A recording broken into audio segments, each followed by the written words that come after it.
تو یہ محفل سے اٹھنے کی جو دعا ہے یہ وہی والی دعا وضو کے بعد بھی ثابت ہے. دیکھ لیں. اب میرے ایمان کا تقاضا ہے کہ میں چلتے چلتے وضو کی جب بات ہوئی ہے تو اب میں آخری حدیث اپنے ایمان کو تازہ کرنے کے لیے بیان کر دوں. صحیح بخاری میں کتاب الشروط چیپٹر میں 4تھی حدیث ہے.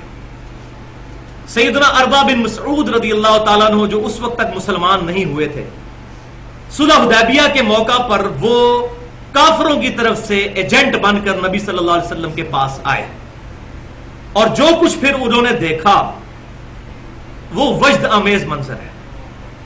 اربا بن مسعود کہتے ہیں کہ میں نبی صلی اللہ علیہ وسلم کی طرف ڈائریکٹ تو دیکھتا نہیں تھا، تو کنکھیوں سے ایسے ایسے کر کے دیکھتا تھا. ایسے ڈائریکٹ دیکھتے تو ظاہر روب پڑتا تھا جناب، دل ہلتا تھا. پیغمبر کا چہرہ یہ جھوٹے کا چہرہ نہیں ہو سکتا. اور بعد میں وہ ایمان بھی لے آئے، اور صحیح مسلم میں حدیث ہے کہ عیسیٰ بن مریم کی شکل اربا بن مسعود سے ملتی ہے. یہ وہ اربا بن مسعود ہیں جو بعد میں مسلمان بھی ہوئے. پھر عبداللہ بن مسعود کے چھوٹے بھائی وہ کہتے ہیں کہ میں کنکھیوں سے یوں تھوڑی دیر بعد یوں کر کے دیکھتا تھا.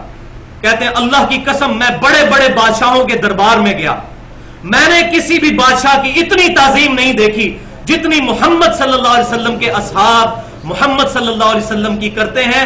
خدا کی قسم نبی صلی اللہ علیہ وسلم جب وضو فرماتے ہیں تو وہ آپ صلی اللہ علیہ وسلم کے وضو کا پانی نیچے نہیں گرنے دیتے. آپ صلی اللہ علیہ وسلم کا بلغم شریف بھی صحابہ کے ہاتھوں پر آتا ہے، اور اگر کسی صحابی کو نہیں ملتا تو وہ دوسرے کے ہاتھوں سے مل کر اپنے چہرے پر ملتا ہے. اور قریب تھا کہ نبی صلی اللہ علیہ وسلم کا تھوک مبارک حاصل کرنے کے لیے آپس میں لڑ پڑے. اور جب آپ صلی اللہ علیہ وسلم بات کرتے ہیں تو اتنی تعظیم سے سنتے ہیں اور اتنی خاموشی سے کہ گویا پرندے ان کے سروں پر بیٹھے ہوئے ہیں. اور آپ صلی اللہ علیہ وسلم کے روب کی وجہ سے نظریں اٹھا کر آپ صلی اللہ علیہ وسلم کی طرف نہیں دیکھتے.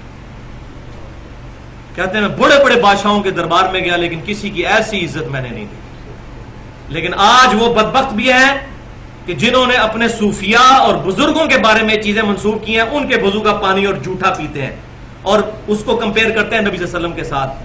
ایسے ظالموں کو تو انشاءاللہ قیامت والے دن اللہ تعالیٰ ہی پوچھے گا. سبحانک اللہم و بحمدک اشہد ان لا الہ الا انت استغفرک و اتوب الیک. جو حق بات میں نے کہی اللہ تعالیٰ ہمارے دلوں میں راسخ فرمائے. اگر کوئی غلط بات میرے زبان سے نکل گئی جس بات میں اللہ تعالیٰ ہمارے دل سے محو کر دے. ہمیں کتاب و سنت اجماع کی تعلیمات پر عمل کرنے کی توفیق عطا فرمائے.